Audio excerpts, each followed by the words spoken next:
Welcome to the Temple Grandin School's third annual Meeting of the Minds. My name is Jason Lynch. I'm the chair of the board of the Temple Grandin School, and I'm here to welcome you tonight. Thank you for joining us.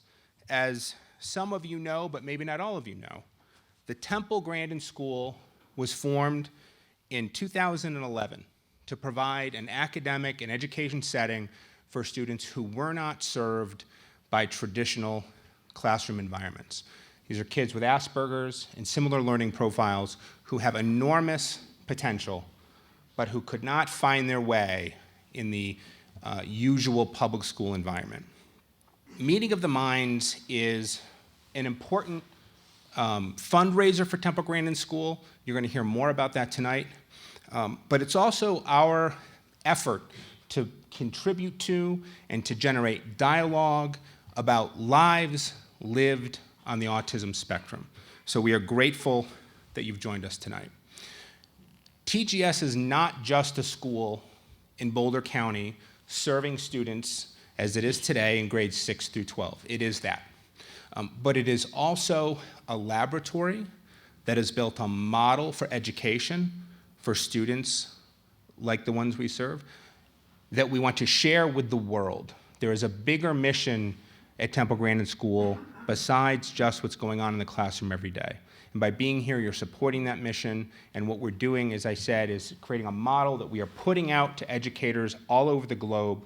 At these events in prior years, we've had educators from as far away as Australia joining us to learn more about what TGS has done.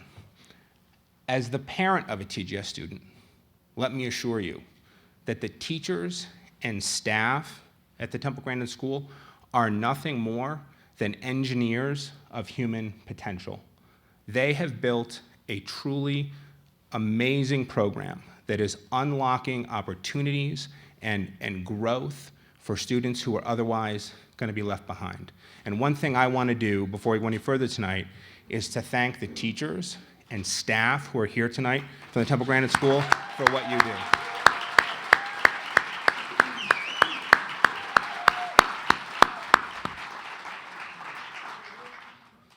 I also want to thank our sponsors tonight who helped make this event possible. Yellow Scene Magazine, Wolf Child Psychology, Trimble, TACT, which is Teaching Autism, the Autism Community Trades, Thrive, Capital One, Precot, eTown Hall, Frasca Food and Wine, BC Office Interiors, the Hotel Boulderado, Kelly Doyle, D&K Printing, and the Prescott Creative Company. Thank you very much for making this event possible. We appreciate it. Now, later tonight, we are going to ask you too for support, and I hope that you will consider joining the community of people who are supporting an educational environment, again, not just for students here in Boulder County in the Front Range, but globally as we share the model that Temple Grandin School has built. Now I'd like to invite you to enjoy a short video about the Temple Grandin School before we move on to our program. Thank you. This is Jake. Jake is gifted. He likes to draw, read, and discuss quantum physics. The other kids think this is a little odd. His teacher at public school labels him as smart, interesting, and the professor. Jake likes his teacher. He likes school, and he likes learning. When Jake gets to middle school, all of his teachers are new, and there are 7 of them. There are hundreds of students everywhere he looks. He has to keep track of his own books, and a computer, and lots of papers. School is no longer about learning. It's about surviving. And school is hard. When he loses his things, he's called lazy. When he asks all of his questions, he's called disrespectful. If this is what school is like, why should Jake go? He'd rather stay home and play video games. Now this is Jasmine. Jasmine is quiet and dreamy. She loves dogs and horses and writing stories. She wants to join in, so she watches and copies what the other girls do. She goes where they go, and she wears what they wear, and she laughs when they laugh. Sometimes she wishes she could just be herself, but she doesn't quite know how. When Jasmine gets to middle school, she tries her own style. She keeps writing stories, but no one's really interested. When she tries to join in, the other girls move away. When she looks at the board, she sees nothing familiar. But she can't ask for help, because that would expose her. All that attention would be unbearably embarrassing. So she slips further and further behind, unnoticed. But all that changed when Jake and Jasmine started going to Temple Grandin School. At TGS, teachers ask questions like, "What are you good at?" and "What do you love to do?" They help Jake do projects about quantum physics.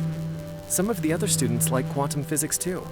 So they all go with their teacher to visit a physics lab where scientists are doing real experiments to solve real problems. Sometimes he still loses his papers, but he's learning how to find them and keep them organized. Someday he'll go to college and make great discoveries of his own. The teachers at Temple Grandin School notice things, like Jasmine's style, and they tell her, "Nice hat." They want to read her stories, and they invite her to writer's lunch, where other kids are writing too, and eating cheesecake. Jasmine shares her best story with her teacher, and they find another student to illustrate it. The teachers talk about Jasmine's writing and decide to nominate her for a summer writing camp. She's often writing, and one of her stories could be next year's school play. At Temple Grandin School, students like Jake and Jasmine are understood, celebrated, and nurtured to realize their full potential.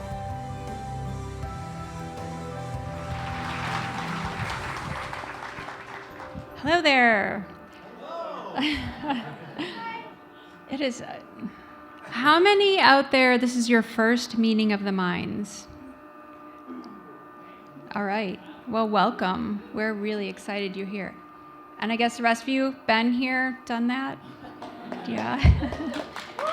I'm Liane Holliday-Willey. I'm the Director of Admissions and Public Relations at the Temple Grandin School. Today is the last day of Autism Awareness Month. For those of you who are active and in tune to our Denver Metro autism community, it's been a month of galas and fundraising appeals. More than one party. Meeting of the Minds is our gala. We like to refer to it as a smart gala. What I mean by that is, you will leave here having learned something while being entertained, wined, and a little dined. The original idea behind this event was to have a mashup of a TED Talk and a talk show all about neurodiversity. We really want all of you to be inspired by the conversations up on this stage tonight. We don't really promote this event as a fundraising event, but that's what it really is. It's a fundraising event for our school. We have a small collection of generous Meeting of the Minds sponsors this year, some of who supported this event with financial contributions, others who have supported with in-kind contributions through discounted goods and services. We are so grateful for all of their support. But to be perfectly honest, despite the generosity of this year's sponsors, we were a little stretched to cover costs for this year's event, but the show goes on. I'll let you in on a little nonprofit saying around Boulder. There are a lot of deep pockets, but too many short arms. Sponsorship events in Boulder are hard to come by. It's just really hard to get sponsors, so we're very grateful for the sponsors that we do have. So tonight, we don't have a silent auction. We don't have a paddle raiser auctioneer up here. You don't have numbers. We don't have a weekend veil or a safari for you to bid on. We're just keeping it simple and making a direct appeal to you right now for donations to the school. We need your help. We're looking at moving into a new building over the summer, 3 times the space what we have right now. That's going to take a lot of resources. We need help for this. I'd like to tell you about the ways you can give tonight, tomorrow, or within the next week to support Temple Grandin School. When you're leaving the hall tonight, you can get out your wallet, let's put some cash in one of these awesome, crafty, very crafty, Autism Mom containers, and we would very much appreciate that. That's a quick way, just down and dirty, get it done with. Another way that you can give is we have envelopes in the program. They were stapled. I stapled every single one of them to the program. And you can, if you're a check writer, and I'm sure there's a few out there, there is an era that has still not gone by. People do write checks. Write a check, put it in the mail. We'd love to hear from you. In the program, there's a fundraising page link. It's a classy donation page. That's also a great way. We also have in your program text to give. It's easy. I did this. We tested it. They don't ask for tons of information. We're not going to bother you again. Text TGS 2018 to 243725. And for those of you who like to get something besides this for your donation, we have really amazing posters downstairs on sale for $15. And if you want to round up, we would be happy for you to do so. So there's posters, there's just all kinds of ways to give. No donation is too small. $5, $10. This is not a go big or go home scenario. Every dollar helps. We have close to 200 people in this room. If everyone gave $10, that'd be $2,000. If everyone gave 25, $5,000. I have to say, last year we had a very generous donor in the house who gave a $5,000 matching. So match any donation up to $5,000. That inspired other donors that evening to give another $12,500. Our fundraising goal for tonight is $20,000. I'll leave you with one of my favorite quotes by Anne Frank. No one has ever become poor by giving. Thank you in advance for donating tonight.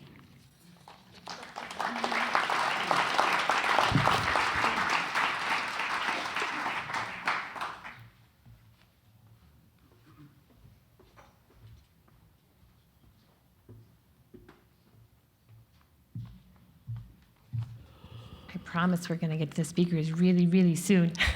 I'm Jen Wilger. I'm the executive director and one of the co-founders of Temple Grandin School, and we are thrilled to be here tonight and thrilled to have you all here. I just wanted to say a quick thing about that video, which is new this year, that those two students are fictional, but our staff probably realized, and they hadn't seen it before tonight either, that a lot of those components that happened really happened. We really do have cheesecake for writer's lunch. and we really do go out into the community and see cool things and meet scientists and entrepreneurs and all kinds of people with these kids. One of the people that I met while out in the community is tonight's moderator, and I'm here to introduce her to you. Jane Miller will be our moderator. I first met Jane in about September of 2014. So it's been a few years now that we first met each other. My son had just completed or started his first year at Knox College, and Jane was speaking here at eTown, actually, at a Colorado Knox Club alumni and parent event. So that was also my first time here at eTown, so meeting Jane and being here. Her topic on that day was mentoring, and she talked that morning about all types of mentors. And I'm going to describe just a few, and as I do, you can maybe imagine people who have filled these roles for you in your own life, and I think you'll see the connection and what made me think to invite Jane to moderate this event for Temple Grandin School. So the first thing she talked about was everyday mentoring. This is something we can all do. We do it when we help our kids with their homework, or offer to proofread a report for a colleague, or maybe code if you're one of those types of people. We do it by showing up every day, by noticing the little things, by paying attention, by asking thoughtful questions.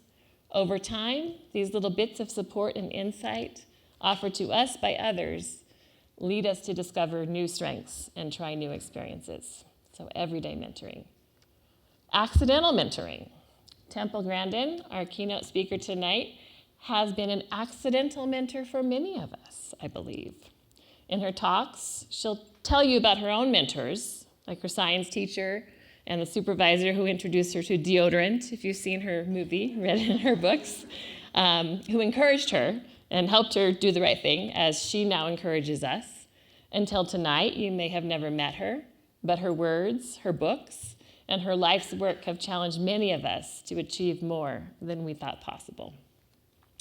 And then the last type of mentoring I'm going to mention tonight is intentional mentoring. this deep dive, all-in relationship that forms the foundation for everything we do at Temple Grandin School. We might start by observing, as you saw in the video, nice hat, but it isn't long before we're able to build up to authentic conversations about these students' hopes for the future and what might keep those hopes from being realized and how we can help with that. The intentional mentoring over many years of many committed adults is what enabled my son to graduate from Temple Grandin School and Knox College, and what is going to continue to propel him toward a meaningful career and increasing independence in our world. So intentional mentoring is really what we're here to celebrate tonight. We have 3 generations of women, each of whom has probably had intentional mentors, been an intentional mentor to a few, and an everyday and accidental mentor to many. We're eager to hear about their lives and their experiences and the courage that has brought them to tonight. And I couldn't think of a better moderator for this event than Jane Miller, who I hope will share at least a few of her own life and mentoring experiences, if that is, she can get a word in edgewise. So with that, I welcome Jane to the stage, and she's going to introduce you to our speakers for the evening. Thank you.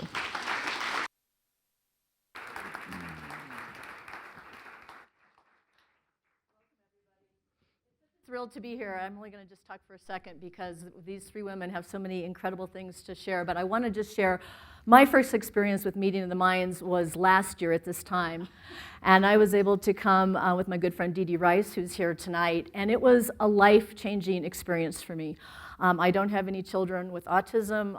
Other than the involvement that Jen had talked about when we met a few years ago, I'd been as kind of a silent supporter of the Temple Grandin School. But last year, up here in front was Jason was the moderator, Temple was here, John Elder Robeson, and Steve Silberman. And I've been a longtime CEO in the food industry. I have a career advice website called Jane Knows. So I thought I knew like everything about hiring and how you interview and how you identify really good candidates for jobs. And it was life-changing for me last year because I learned that I had a bias that I didn't realize that I have. And the bias that I realized coming out of the session with those 3 speakers last year was that if someone does not look me in the eye when I'm interviewing them, I would dismiss them. That if they didn't have the social skills to be able to hold a conversation with me, they wouldn't have a chance for a job. And what John talked about, and he has a book on the subject, is about looking in the eyes. But the more important thing that I learned was what Temple talked about, was how do you get these kids to share what their skills are? That you look beyond just the ability to look in the eye and instead learn what they're about and what they're doing and what they have to say in the world. And so I came out of that last year and I wrote a blog on my website because I thought there were so many CEOs like me that were missing great talent in the world because they were looking in their eyes, not at their skills and their accomplishments. So anybody out here like me that maybe has run a company, hires people, I ask you, I beg you to think about kids with autism and Asperger's in a very different way than I did. And I think be a part of what we're doing here tonight. You've heard from both Jason and Liane about this being a fundraiser. Right before I came up, a little bird whispered in my ear that once again this year, there will be someone who will match up to $5,000 for everyone who donates tonight and following this event. So I would really ask you to do that because it makes a really big difference for the school. So without further ado, I'm going to invite these 3 ladies up. This will probably be the last time you'll hear me for the whole evening. That's all I'm going to say right now, and I just mark my words on that. What I'd like to do is invite Temple, Alix, and Liane up, and I'm going to do a brief intro, and then we're going to get into the meat of the discussion. So ladies, come on up.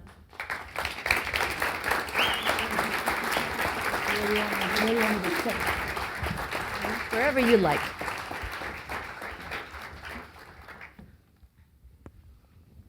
Temple, Alix, Liane. All right.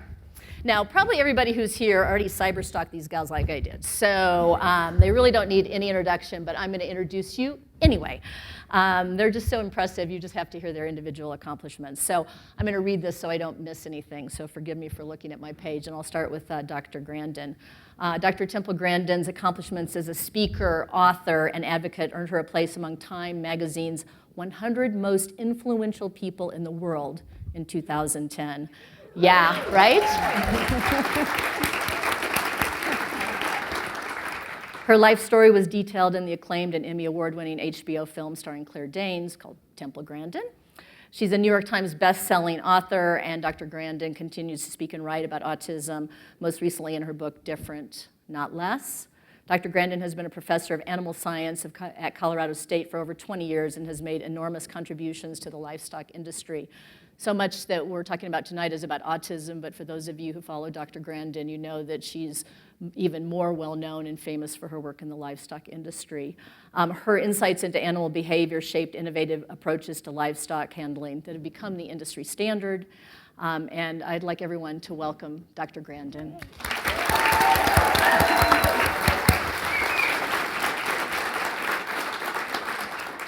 So our next guest is Liane Holliday-Willey, and she is a doctor of education with a specialty in psycholinguistics and learning style differences. She also is an author of several books on Asperger syndrome, including Pretending to be Normal and Safety Skills for Asperger Women. Liane shares her experiences of living with Asperger syndrome with audiences worldwide, bringing positive insight along with the real and not so happy realities she's gathered over the years. She's been everything from a French fry maker, a university professor, writer, community volunteer, academic researcher, equestrian director, wife, and mother. Whether she's talking to large groups, leading a small group seminar, writing a book or blog, helping people enjoy equine education, or serving on a board, her goal is to help others understand the importance of accepting differences and individuality. And you will find she is incredibly funny. So please welcome Liane.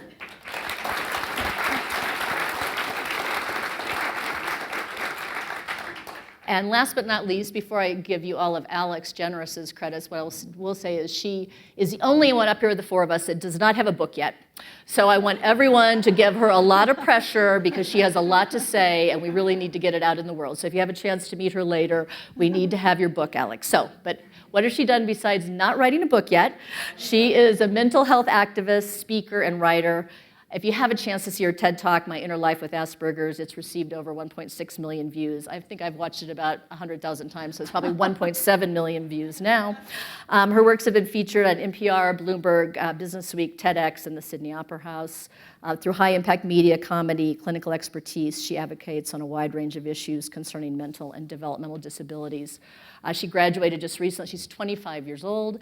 Just graduated in 2016 from the College of Charleston and the University of Vermont, where she studied psychology, molecular biology, and neuroscience. She's spoken all over the world, from the Sydney Opera House to Budapest, stressing the importance of mental diversity. Her very new husband, Roy, is here tonight with her, along with dog Chauncey. Actually, Chauncey's not in the room, but he was outside for petting a little bit earlier. And finally, what I'll tell you, when you look at her TED Talk, she speaks about her vivid and complex inner life, including kissing Brad Pitt. And when I saw that, I knew we were going to be soul sisters right away. So, well, enough about me. Okay, so the title of the panel tonight is Neurodiversity, Women in the Spirit of Courage, and we're focusing tonight on women with autism. Now, I want to start out with this, and I had actually some notes, and I had the chance before we all got together to spend a little time with Alix and Liane, and they very quickly corrected the research that I had already done. So I'm very happy to say that my first question I'm able to correct before I actually embarrass myself in front of the group. But here it goes. The research still says, then ladies, this is for you. The research still says that autism is at least 3 times more common in boys than in girls. But we now know that's not to be true. Why do you think it is that it's 3 times, or the research says that it's 3 times more common with boys than girls, the diagnosis of autism? I think there's a lot of statistical biases. I was talking about earlier about how most of the samples and populations used in studies are male-dominated. So as a result, the statistics are more geared towards males with autism versus females.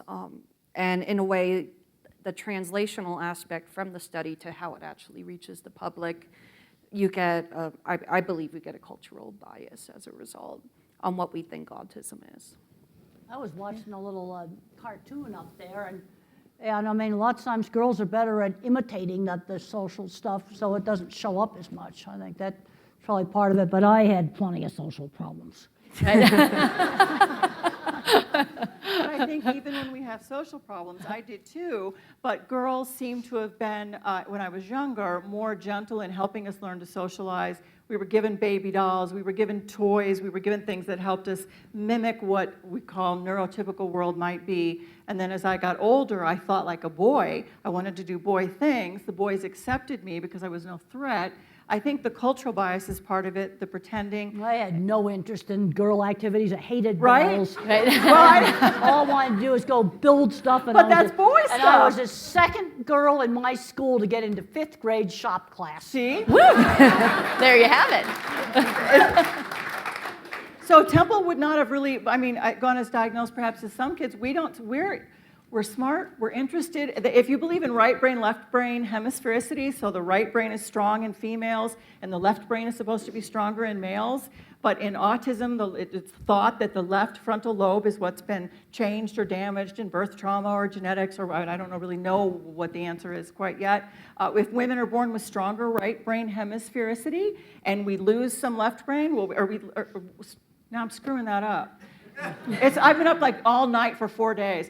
I'm totally tracking with you. Well, okay, I just so, want you so to know. our side of the brain is we have more of it. The boys have less, so they lose some, they're left behind. We have more, so we can have some damage, and we still are covered by our healthier right brain that comes in, like this in a little comic strip. We are the writers, we're the readers, we're the ones that you never hear about. You hear about the Temples because they're the science geniuses. But those of us that are more the language arts people, it's harder for us to find a skill set, harder for us to stand out, harder for us to show that we're different. My daughter won't talk to you. You'll never know she's on the spectrum because she just smiles cute and thinks, you're a jackass. Yeah. Because you're not talking important stuff. You're talking about your hairstyle. She doesn't care about that. Well, that probably leads to a question that everybody's begging to know, and Temple, I'd like to start with you on this, which is, when were you first diagnosed? How old were you and how did it happen? Well, I was 2.5 years old. I had all the symptoms of autism. You got to remember that was 1949.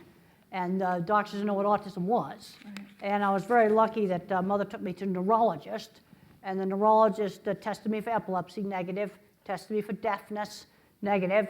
And I went to a little speech therapy school that 2 teachers just taught out at their home. And a lot of emphasis on learning how to take turns and speaking slowly, getting me to enunciate my words. Also, I think another thing that helped me was the old-fashioned 50s upbringing, where social rules were taught in a much more systematic manner. You had sit-down meals, and if I did something like stir my milk with my finger, she'd say, use the spoon. They'd give the instruction rather than yelling at me. And I've worked with many people in skilled trades, steel workers. I worked on a big plant in Greeley and the plant out in Fort Morgan and other plants. And I worked with quirky, nerdy guys that I know are be diagnosed on the spectrum today. But they took welding when they were in college. And I'm concerned in this country right now that we're losing a lot of skills. I just went to 2 very large, brand new pork processing plants that were built in 2017. We no longer built the equipment inside the plant. The Italians are taking a lot of this stuff over because their kids, when they're 5, get to play with tools. And we've taken a lot of that stuff out. And so there's kids playing video games in the basement that ought to be inventing, clever equipment. I was diagnosed when I was 13, and the road to get there was very miserable. After a traumatic event when I was 11, on top of autistic-like symptoms, I had aggression due to the reaction to the traumatic event. And from there, I got sent to mental hospitals, and then I stayed at a children's psych ward for about 3 months, and at the end, the psychiatrist said that I had Asperger's. And I remember he was passing a pamphlet over to my mom so she'd know what it was, and I reached over to look at it, and he's like, no, you can't look at it. And they kept saying Asperger's, and I'm like, is that like a thing now? People combine food with like insults, like Asperger's, tacos, So that was my 12-year-old mind going.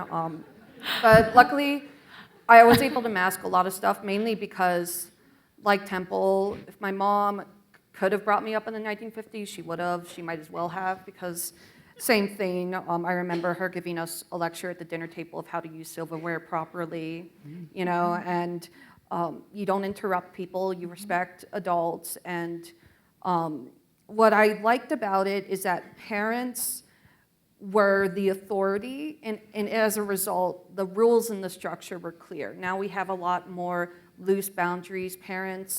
There are a lot of parents that want their kids to have the freedom to express themselves, and then you have the other end where what happens is that a lot of autistic kids learn bad behaviors that have nothing to do with autism, and then the parents dismiss it as autism, when really it's just bad behavior, and it's up to the parents to take that step to really teach their kids. They are not the kids' friends, they're their parents. That's what they're there for, to teach them stuff, and I highly encourage anyone, a child with autism, just to be mindful of how your behavior and influence impacts others.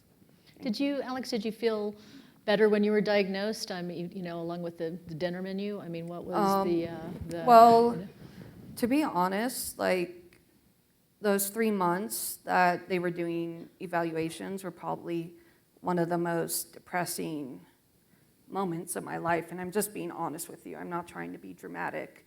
And when I got the diagnosis, I honestly didn't care, because it's like, okay, I've been diagnosed before. It's not going to change the fact that I feel crappy. You know, it's not going to change the depression and the loneliness that I feel.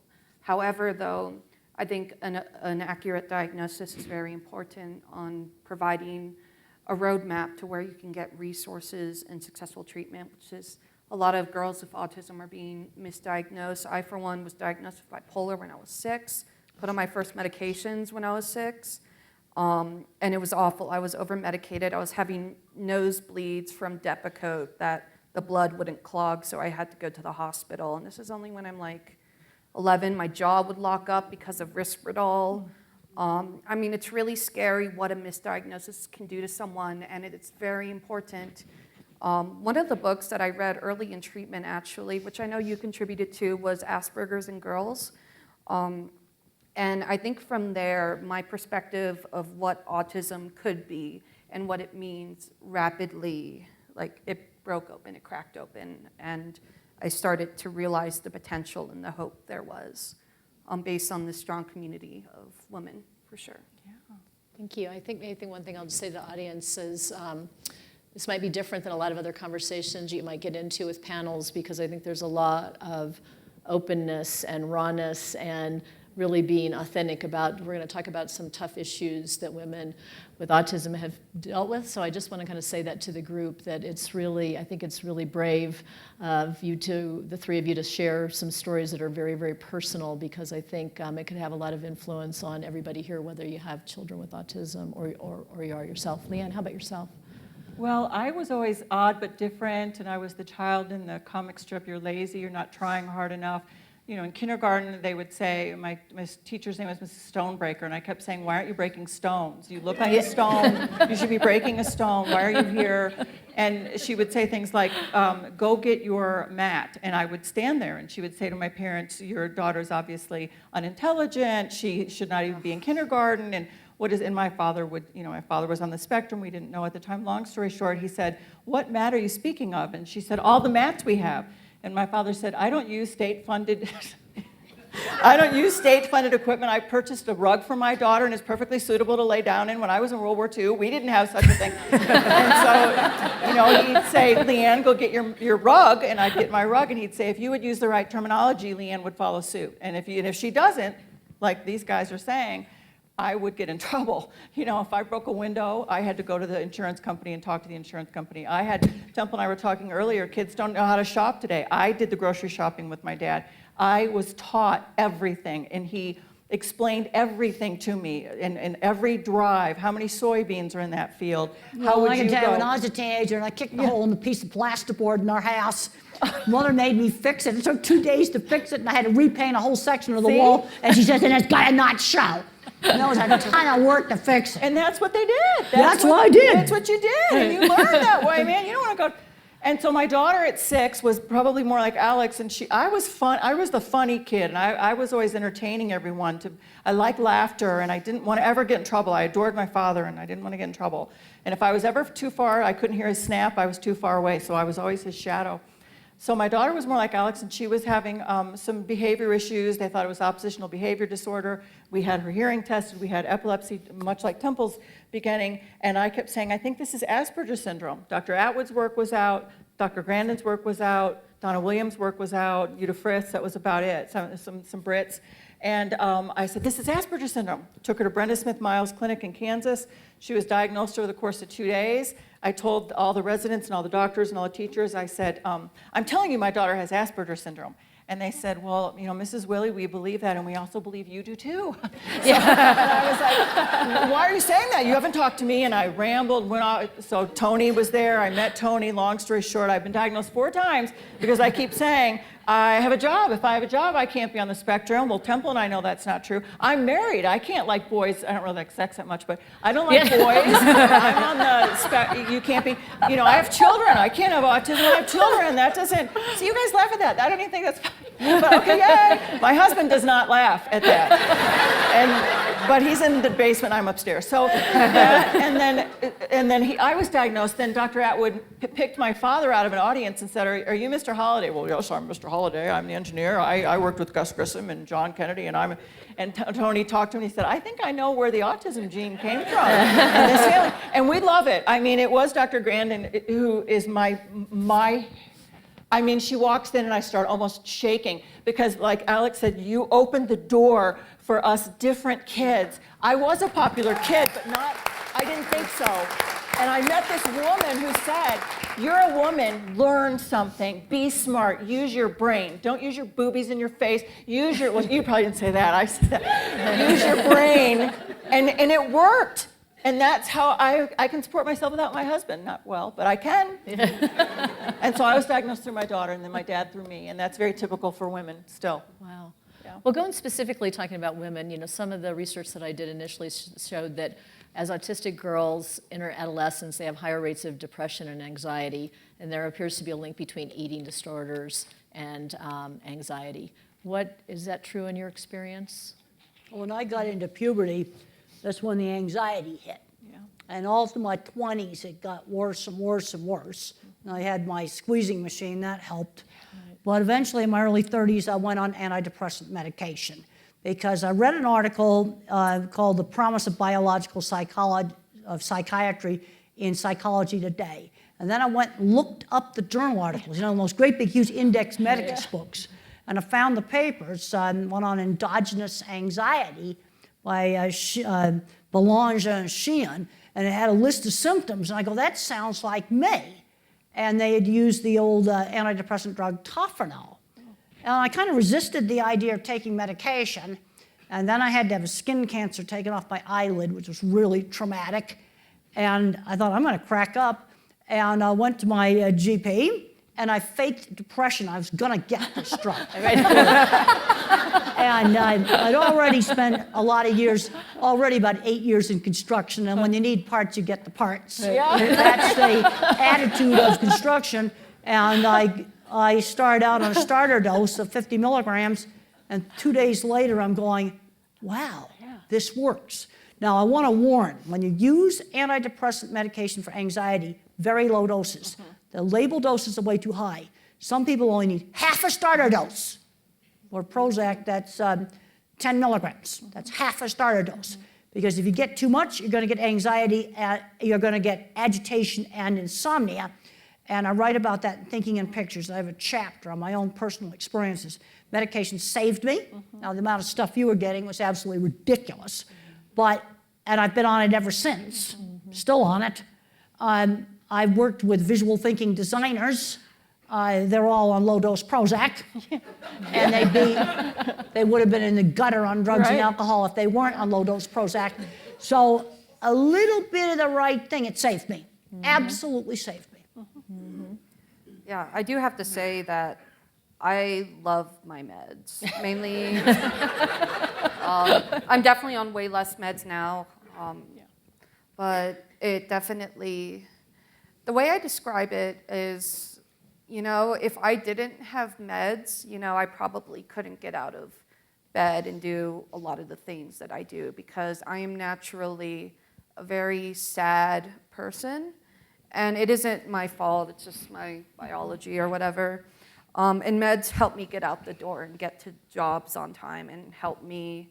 But it's also, you have to combine medication with acquiring good coping mechanisms. Absolutely. Yeah, it's never just, oh, the meds save Right. me. It's, you have to. Oh, I got to exercise too. I do 100 sit-ups every night.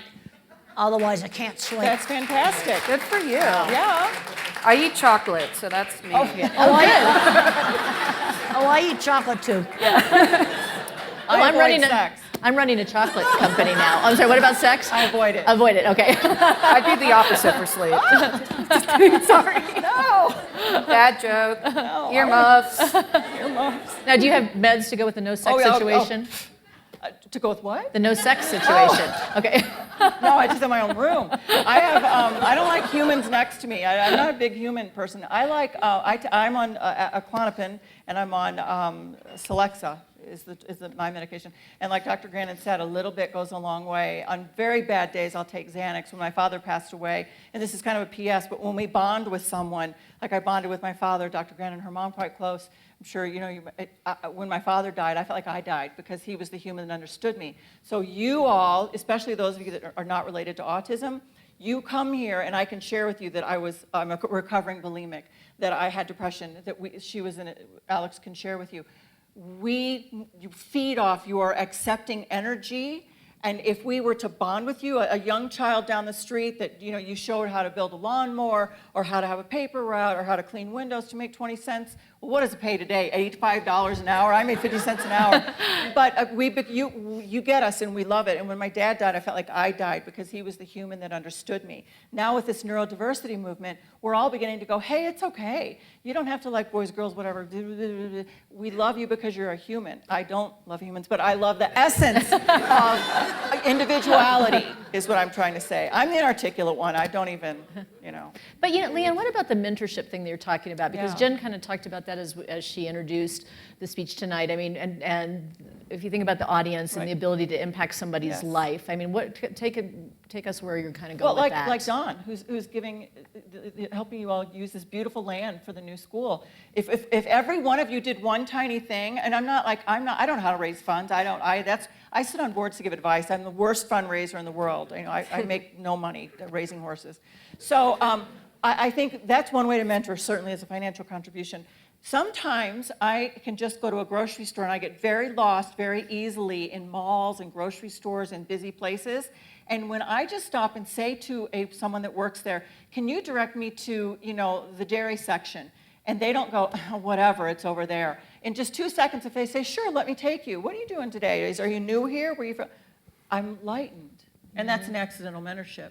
I like to do, and I think like with the young kids, like I consider Alix young, not to be patronizing. It's okay. I've also already said, send me your stuff, let me help you. Dr. Grandin doesn't know it, but I've memorized everything she's written.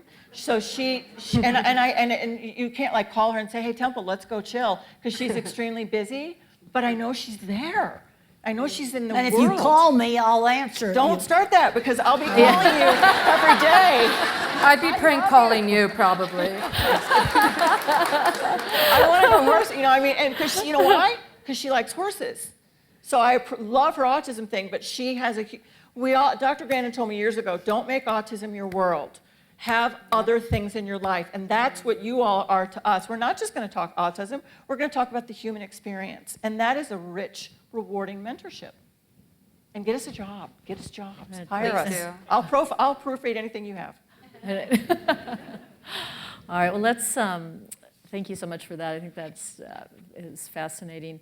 Yeah, I want to dig a little bit deeper into something that might be a little bit darker, but both Alix and Liane, you've talked on these subjects, and I want to just kind of go there a little bit, and then we'll lighten it back up. And let me start maybe, Alix, with you. In your TED Talk, you were really quite frank about being sexually assaulted. Yeah. Do you think that most young women who've had a similar experience would be willing to share that, or is it sort of a shameful thing? Is it self-blame, or how do you kind of characterize that? Because in your TED Talk, it came across like we're someone with autism that this is a risk in a lot of cases, being assaulted.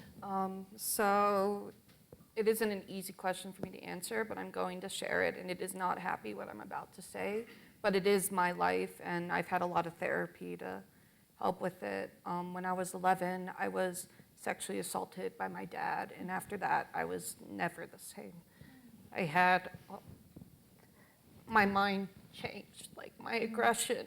I never was aggressive, and it happened, and I was taken away from my family, obviously. I told one therapist, but the stress of seeing how it affected my family, I recalled the claim. Not because it wasn't true, but because the amount of stress of me during that time was too much for me to handle.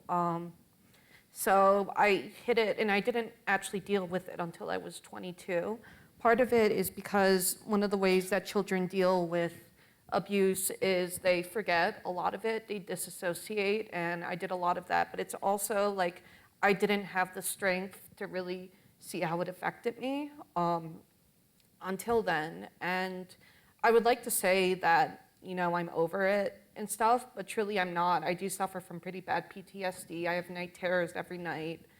And, you know, one of the sad truths is that people with developmental disabilities are at a greater risk of being abused or taken advantage of. And the fact is, it is up to, and a lot of times it's people we know. I know we hear these things, but when we actually see it happen, it feels completely different than how we understood it when we read it.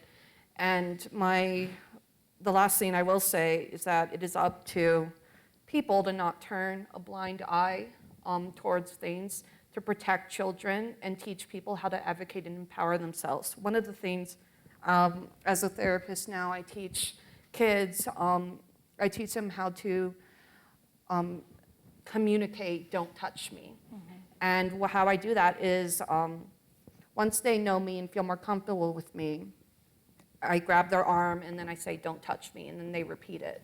And then when I do it again, they say it by themselves, and then over and over. So the goal is that even, obviously, I'm a safe person to be touching them. I'm not hurting them, obviously. I'm their therapist. But if they're ever in a situation where something is not right, because a lot of people think that a lot of autistic people don't want to be touched, not even children. But the fact is, a lot of child psychologists do the preschool voice, get all hyper and touchy. I can't stand that.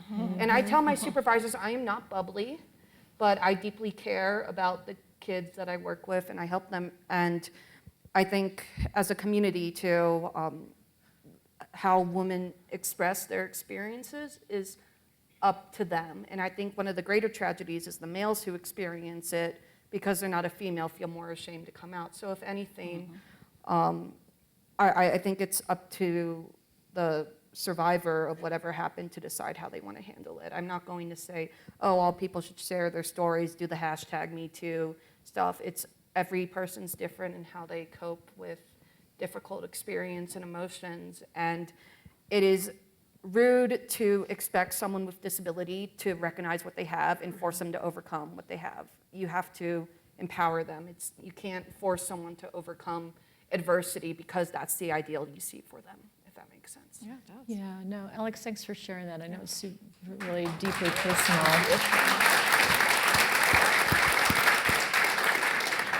But I think your point about people not taking a blind eye, and I think just having you share that to understand that this is something that's happening, and how does somebody see it and make sure it doesn't happen to people that are around there? I don't know, Liane, do you have some similar experiences? I do. I wasn't younger, and a couple interesting things. You know, I think if you look at the three of us, you don't necessarily think of a stereotypical Rain Man kind of autistic person, and that's the interesting thing, isn't it? We've learned through logic and intelligence and experience to articulate and be vocal and speak to you as if we were, you know, neurotypical.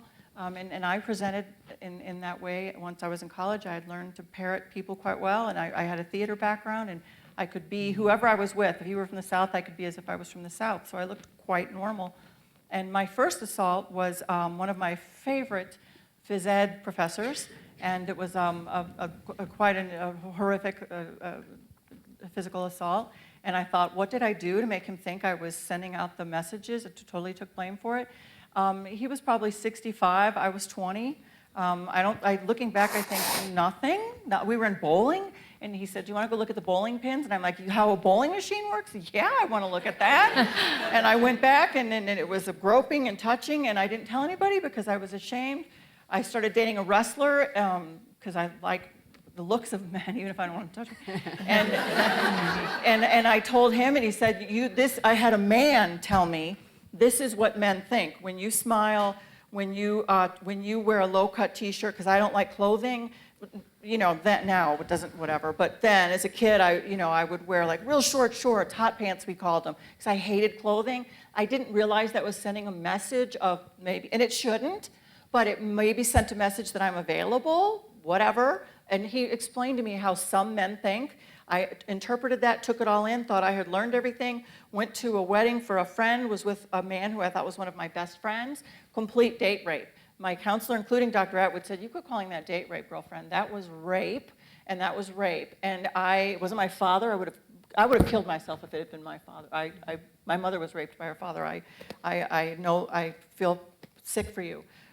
This was a friend, and I felt so betrayed because I thought, how does a friend, and this is the point I'm trying to make in a roundabout way, we're much more apt to be assaulted, abused. I wrote a book on safety skills, taken advantage of when purchasing a vehicle, jewelry, a home, in school, in every way, shape, or form, because we don't read evil, perhaps. We don't read nonverbals. We don't read people like other folks read one another. And so, a friend doesn't rape you, a PE teacher doesn't rape you, a father doesn't rape you. And so what happens? So it's up to you, as Alex said, when my friend found out this had happened, he made sure it didn't happen again. We depend on the kindness of strangers, and that is in many ways true. So we may look like we know what's going on, but in a lot of ways, we're just thinking about how that bowling machine worked and how the steel plant's working and what our cattle and horses are doing. Temple, you mentor so many young women, across the course of your career. Do you have advice on how women with autism can come across stronger, more aware, less vulnerable? Well, I remember when I first started going to meat industry conventions, they had these hospitality suites. And there was this drunken, most important customer for this particular company, and he put his hands on me, and I went, just like I'd seen in the movies. I love her. And that was the end of that. Yeah. And see, do you love that? And I found that in most of the construction projects, I got along with the guys. The people that gave me the most trouble being a woman in a man's job were the foremen. But most of it was work sabotage. I had one where they damage equipment, for example. But I had one time, and it was about my third job, was doing a big ranch corral. And the ranch foreman was patting me on the butt and then telling the boss that the equipment did not work. And I almost quit being a designer because I didn't have a satisfied customer there.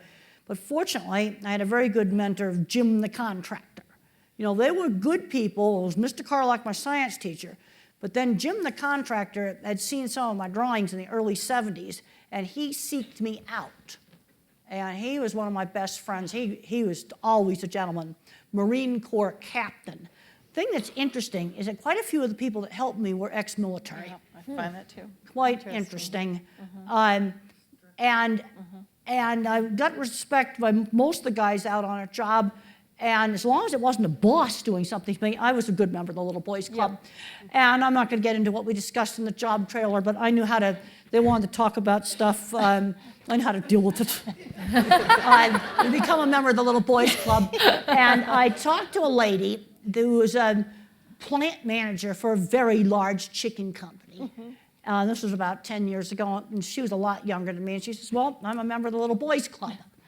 And of course, I never dressed in a suggestive manner. I had zero interest in girl stuff. Makeup, hair, I could care less. Last night I took my thinning scissors and spent 3 minutes cutting my hair, because I got to have it look decent. But a lot of things that interest girls, I have no interest in it. I want to go build things. That was a lot more interesting, or go out and work cattle. I was interested in the cattle, and I never saw a marriage. I saw for a model, So I guess I've replaced relationship complexity with intellectual complexity. I'm married to my work. And I wrote that in the Asperger and Girls book. Now I know that's not for everybody, but where I've seen successful marriages is where it's been a shared interest. Two computer programmers getting together. Most of my friends were shared interests. Bullying as a teenager, I got bullied a lot. The only place I was not bullied where there was a shared interest. Riding horses with friends, model rockets, electronics, doing some kind of shared interest thing. You know, it's interesting. I remember reading the Love and Dating chapter of Asperger's and Girls when I was 13. And I actually remember the line, they talk about finding people with common interests and building a friendship off of that. And that's exactly what I did with my husband too. We both love horses, we both play music, and from there, you know, no matter what sort of romantic strain there is, you know you always have something to talk about. We're intellectuals, I think, more than anything else. Yeah, for Well, sure. basically intellectual. You know, it's a love-solving problems. That is something I really love doing. You know, and I've had some medical problems. I got Meniere's disease 15 years ago. I call it the Mean Science Project. And I got very, very good at researching Google Scholar, and that saved my hearing. Yeah. And I just approached it like a very mean science project this time because my hearing was at stake. Yeah. Google Scholar is a person's best friend. I Yes. think one of the most important things we can teach, especially college students, but hopefully high school students, is how to read scientific literature. Absolutely. Yep. There's too much scientific illiteracy, and as a result, you get death. And I'm not lying about that. Like, a lot of stupidity leads to poor treatment of people with Well, in my autism. livestock handling class about 10 years ago, I started an assignment where I let my students pick out any subject they want in animal behavior, but it has to be very narrow. And I want them to dig into Google Scholar, PubMed, Science Direct, and Web of Science. 4 different databases. Give me 2 journal articles off of each database on the narrow subject we have to approve, because I want them to learn how to look things up online and how to summarize it. Even if it's just learning the scientific method, my father's an engineer, taught me to figure out humanity by applying the scientific method. Even though I'm a fine arts person, I rely on that logic and that intellect to figure things out. And you also need to teach kids to be proactive in their learning as well. Every day you should learn something new. My dad would say, "What'd you learn today?" Every single day until he died. I was 52 years old. "What'd you learn today?" I didn't learn anything. "Yes, you did. Think. Didn't you read that National Geographic?" "Oh, yeah, I learned." And then you, and then you Well, go. the thing I learned from working on construction projects is there's an urgency to get things done. Sometimes you got to block a road with a concrete truck. And I was shocked at how Jim, the contractor, just said to me, "Well, we just blocked it, and if the police come around, you ask them to direct the traffic." Because you've got to get the job done. Yep. And that's what I'm right. seeing today with a lot of smart kids, and I think it's gotten especially bad since they've changed the diagnostic criteria where the Asperger's is merged in with the more severe autism, is a lot of moms, there's no urgency to get the kid out doing stuff. Mother had a really good sense of getting me out, constantly trying new things, doing things, not letting me become a recluse in their room. And I'll say to a parent, "Get a kid a job this summer," and she goes, "We're thinking about it." I said, "We don't think about it in construction, we do." And I'm realizing that 25 years in the construction industry totally affected how I approach problems. There's an urgency. You've got to get it done. You've got to get the job built. It's got to work. And it changes how you approach things. Now, why would a mother be resistant of having their child get a job? Well, I've had some moms that can't let go. I only think in specific examples. So here's a 16-year-old boy, really smart, and I said to the mom, "Has he ever shopped?" I found out he had never shopped. So I said, "Well, the next time you go shopping, have him go next door and buy some printer paper." And when I suggested that, she broke down and started crying, saying she couldn't let go. And I'm running out into kids at the airport and stuff, never have shopped. I ran into a 14-year-old girl and her mom, and I asked her if she'd ever shopped. They were squirming around. So I pulled up a $5 bill and I gave it to the girl. I said, "Go buy something in that newsstand." And she came back with a drink and gave me the change. And I think that's the first time she'd shopped. And this is stuff that I was doing at 7. I learned exactly what I could buy with my 50 cents a week. I could get, 5 comics, but if I wanted the 69-cent airplane, I had to save for 2 weeks. I was learning that at 7. Right. Using your brain. My dad would always say, "Use your brain. Use your brain. Well, use that's your noggin." right. And I'm seeing too many kids getting too much of a handicap mentality. and moms that just can't let go to have their kid go out and do the most innocent stuff like buying printer paper. I see a lot of moms enabling kids with disabilities and also infantilizing them. Yeah. One of the big things that I see is tech addictions, no tech moderation. Terrible. It's disgusting, actually, because Video game addiction. They either, what I'm saying is either going to the basement and becoming a recluse, or learn how to work, get out and have a job and do well. And we need these kids in skilled trades. We need them really, really bad before water infrastructure starts falling apart. Oh, God. And I mean it. Right. one of the logic too is that the way I kind of teach the clients that I work with, you know, it's okay that you're into tech, but you have to be able to do both. You have to be able to talk to people and do your chores first. And then you can have not 6 hours, you can have an hour. That's right. That's the same Yeah. thing I say. 1 hour. When I was a little kid, we were limited to 1 hour a day of television. Television, yeah. That was it. And the show had to be approved by mom. Oh, yeah. Yeah, we Well, had to Temple, check you it out, you TV talk a guide. lot about hands-on learning in schools and kids having real jobs. So can we talk a little bit more about that, about the importance? 'Cause let's get out of the basement looking at video games, and what are real jobs in your mind in terms of what we ought to be promoting? Well, chores for little kids. Middle school kids, we need to create paper route substitutes, because I'm running into a lot of granddads that come up to me at autism conferences, and their grandkids have been diagnosed, and granddaddy's finding out he's on the spectrum, and he's been an engineer or some other good job, and he had a paper route at 11. So I'm saying as soon as the kids are in middle school, they need jobs like walking dogs for the neighbors, somebody else's dog, church volunteer jobs, community volunteer jobs, and in this state, you're legal at 14, you need to be going into the real economy. So the transfer to the job world is done before you graduate from high school. When I was 13, mother got me a little sewing job with a freelance seamstress. And then I got kicked out of 9th grade out of a big school for fighting. Went away to a fancy boarding school, very expensive boarding school, to learn how to run their horse barn for the next 3 years. Oh, dream. And I was basically in charge of the horse barn. Yeah. And I was learning how to work. Yeah. And I think this is one of the biggest problems I'm seeing. Smart kids aren't learning any work skills at all. Even physical work. Now, we're talking about intellect, but physical too. And the other thing I'm seeing is we've got graduate students today, their writing skills are awful because nobody ever copy edited their work. Right. It's just atrocious. And then in my livestock handling class, they've got to do a drawing.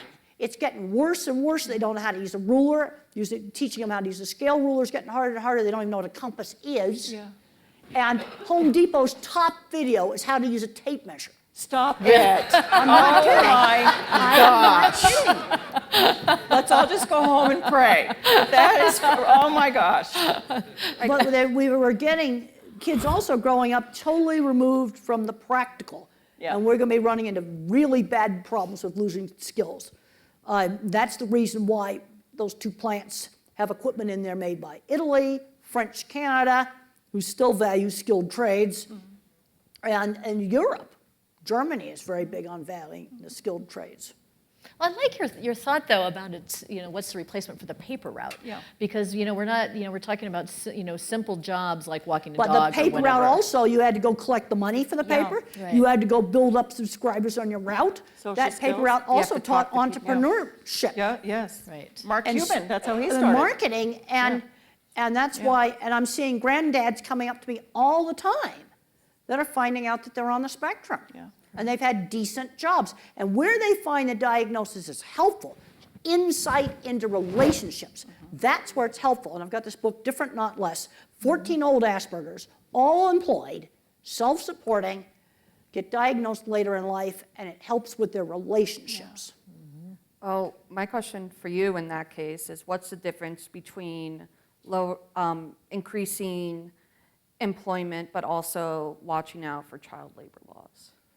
What kind of Well, walking job a is dog appropriate? isn't really Well, But well, should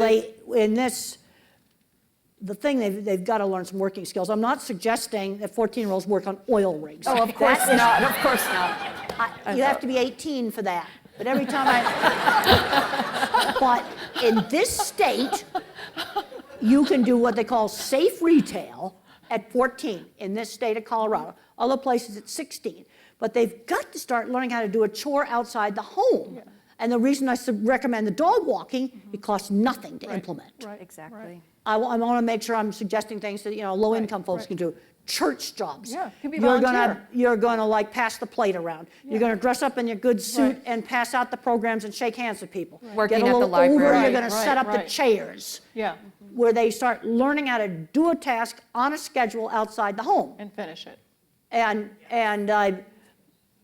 that's, church jobs don't violate the child labor laws. Also, you got to remember, when you come out of the construction industry, I have this special category called illegal but not bad.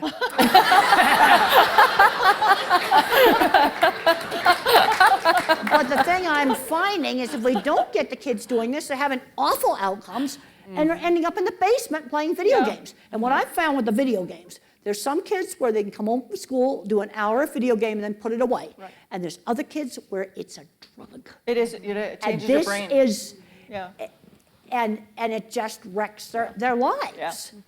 And when I'm seeing awful things where dad's an engineer, works for an aeronautical engineer, Yeah. and he plays video games all weekend with his kid and doesn't bother to teach the kid any engineering. right. And the kid's going nowhere. Yeah. I mean, this is just what I'm seeing out there in the field, and it's not good. And then all the people I worked with in the meat industry, they're all retiring. We still have one person left that can build the beef plant, but he's getting old. The whole de-skilling thing, I think, is a real worry. Let me tell you about my trip to Pittsburgh. Pittsburgh, Sheridan, downtown Pittsburgh. The water broke. The water mains in the road broke. The day before we were going to have a 900-person autism conference. We came that close to a 900-person conference on porta potties. That was 3 weeks ago. That's recent. They got the water back on. Brown crud came out of the faucets, and they gave each room a giant big bottle of water. But Pittsburgh's headed for trouble, because I complained about that at a meeting. And I had people coming up to me and saying, yeah, we are in real trouble here. I mean, water infrastructure, things like that. And I'm a visual bottom-up thinker, so I'm on the airline, I look at that fancy-dancy magazine they got in there, and there's some building advertised in there that's so fancy, they don't even tell you what country it's in. Looks like something from outer space, and I'm going, you know what? If you have no power and no water, you ain't gonna want to live in that building. It's gonna be a real mess. That's right. The practical. And that's the good thing about people like us. We're very pragmatic and very practical, and we get down to basics. And think about that. So the folks that say, what good is somebody with autism? Well, you better, there's a joke about Dr. Grandin, I think you said it, Temple, you said something like, people like us make the world go round because who else would be running the computer at night while everybody else is at the Christmas party? That's right. Or who else would be making the first stone spear? Yeah, and everybody right? else was It's us. social yaks around the campfire. Right, right. And this brings up another thing. I think a brain can be more thinking, or a brain can be more social. And a certain amount of this variation is normal variation. I read a mind blower of an article 2 weeks ago. It's called Genomic Trade-Offs. Is autism and schizophrenia the price we pay for a human brain? Yeah. Because all of the abnormalities are in brain development genes. So I go out and I'm participating in this thing. My entire genome's been sequenced, the whole entire thing. I don't know what it cost. I got it for free. Are you in for But you know what I found out about it? I found out why my nails break off. I find out why I have these awful little teeth, why my skin is awful, why I have a bleeding disorder, and that's why you have trouble with Depakote. Yep. And all this I have physical bleeding disorder, junk too. that's wrong with me, it explained all of that. And then there's like 20 genes associated with brain development. Didn't tell me anything. Because the problem is it's tiny variations in the genes that may give humans a gigantic brain. I think a lot of scientific literature is dumbed down in the sense that we're like, oh, this part of the brain causes this thing. That's not how it works That's at all. oversimplified. Yeah. It's way oversimplified, but it's still what's That's being not the advertised. scientific literature that you usually read on Google Scholar. Oh, I completely agree. That's Yeah. more like pop culture. Well, Okay, I don't I'm know. the one that said it, A lot so of this that- fine art person. Yeah. But I was simplifying because I know you guys can't quite keep up, so I was trying to make it, We're just so intelligent. Yeah, I you don't know, wanna it's just- insult So I found out why I got all this stuff wrong with me. Yeah, it's cool. But it's still, so you got 20 genes Yeah. listed in there that each contribute a tiny bit. It didn't tell me anything. Right, right. But it did find out that if I ever have to take warfarin, I need half a dose or I'll die. It told me that. Did you also find your fifth cousins? I Yeah, did. I found some of those, and you're going to have to watch out about bleeding probably. Yeah. Yeah. And and things that could be blood thinners. You should do it. It's $99, 23andMe. You get We your should be genomes, your friends on DNA. it, too. Yeah, just we're saying. probably all related. Wouldn't that be cool? Yeah. Okay, you guys. Oh, sorry. That's right. Thank you, Jenny. And now, and who's not social here? Like, I don't know. Like, Because let's we're see, the right kind of okay. social. Let's share genomes. All right. So I'm going to ask a kind of a final question, and then we'll have a few minutes for the Sorry. audience, and then these lovely ladies will be downstairs to sign books and answer questions, and you can meet them in real life. So Alix, you mentioned in your video that although it's a pain in the butt, Asperger's is also a gift. My question that I would have for all three of you to kind of end our formal Q&A is, what has been, having talked about some of the harder things about it over the last hour, what's the thing that you love best about who you are? Well, what people have to understand is that I'm the product of over 6,000 hours of therapy throughout my life. And what I learned is that, you know, once I was able to take care of myself, I was able to acknowledge the positive things in me and build upon that. Any obsessions or obscure things that I became obsessed with, which is a symptom, I guess, of autism. There's a lot of people with really singular interest. One of the gifts was my ability to conceptualize something and implement it in reality. I was never one of those people that sits around and talks up things but doesn't actually do anything. I was always one of those people that I have a thought and I'm like, sure, yeah, let's do it. And then I get it done. And I mean, most of my success is convincing myself that I'm brave enough to do a lot of it. And I think, you know, autism is a very unique thing in that our minds are very much needed more than people think so. The problem isn't the mind itself, it's the environment of which engage these minds, whether they really bring out the best in them or if they oppress them even more. And we're still in a society that oppresses people with autism, and it's time we make the switch to treating people better with disabilities. So.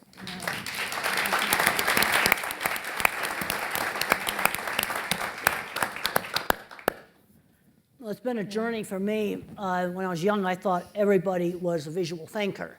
And gradually I learned that, you know, visual thinking was different, you know, and I've written about that in my book, The Autistic Brain. And it's been a real journey on realizing how different kinds of thinking should work together. And there's different approaches to problem solving. I'm very concerned that our educational system with the algebra requirements is screening out visual thinkers. They need to be just jumped right straight to geometry. And we need our visual thinkers to prevent wrecks like Fukushima, colossal visual thinking mistake. I can't design a nuclear power plant, but all I need to know is if the electrically driven emergency cooling pump doesn't work when I need it, you know what happens. And they put it in a non-waterproof basement that should have been protected with watertight doors. And now I've been looking at the whole thing with Southwest Airlines engine thing. I've been analyzing that. And I notice as I'm realizing that looking at a problem, yeah, they're obsessing over the fan blades, but maybe they need to be looking at the design of the housing, because I saw a picture of the housing and it looked like it was corrugated cardboard. And I know why they're using that lightweight material. Right. It's called, I actually read 5 engineering papers online on my phone about it. On my phone. It's called soft containment controlled deformation, what it's called. And maybe that material is designed to strip off, but there's metal latches in that engine cover. Maybe that's what broke the window. But you see, I'm visualizing it and approaching it differently. I fully understand the logic of using that material, but when I saw the front of the engine there, it's like that thick and it looked like corrugated cardboard. And we were selling books the other night, and Brad pulled this piece of cardboard out of the book box. It was about this thick. And he says, you know what this looks like? And I go, yes. So now when we fly, we're going to go, well, I hope our book box is in good shape. Thanks for that image. Liane, how about you? Temple was the first person that I knew besides myself that thought in pictures. And that changed my life because though I'm not scientific and I wish I were, I have math calculi, I don't have that side of my brain working very strongly. I am a writer, and I taught writing, and I teach English classes and psycholinguistics and things like that. I can see what I want to say, and I hope it makes my writing better. That's what I do. I describe the picture. Yes. And I find when I review journal articles, I'm really all over the methods. Yeah. Because people don't describe the method exactly what they did. And this is why we have problems on reproducing experiments. So I'm all over the methods. Yeah. And I'm going to let somebody else handle the statistics. But man, I'll tear the methods apart. And I go, oh, you didn't tell me what breed of cattle you used in that experiment. Right. And it can affect the results. And we're detail-oriented, and that's so important. That's why we make good doctors, good engineers, good writers, like I said, all of those things before. So my gift is that I think differently and that my writing brings joy to people. My teaching helps people be more literate and enjoy books and enjoy other parts of their life that they maybe wouldn't have because they didn't know they had that skill set or that interest. I can make it interesting and come to life. I'm a very good actress. If anybody needs a stand-in, I'm available. And I realize that what I should do instead of, as we've been talking sort of today, instead of what can't Liane do, what can't Temple do, what can't Alix do, what can we do? And we may not have a lot of things we do great. Who does? The things that we do great, we tend to become impassioned about, empowered about. I'm sure these ladies are up at 3 in the morning like I am, studying the most remote stuff. You know, my husband watches my Google history and goes, where were you? What's happening here? And I think that is the most interesting, cool way to think. And if I didn't have autism, I wouldn't think like that. So in my family, we call it Club Aspie. How many people are going to be in a hotel room looking up engineering papers on turbine fan blade containment? I have done that on a phone. I love it. That's how we think. How do you not want us at a cocktail party? Say, where'd you get that dress? Those shoes are divine. It's just, there's no question. How about a round of applause for these two ladies?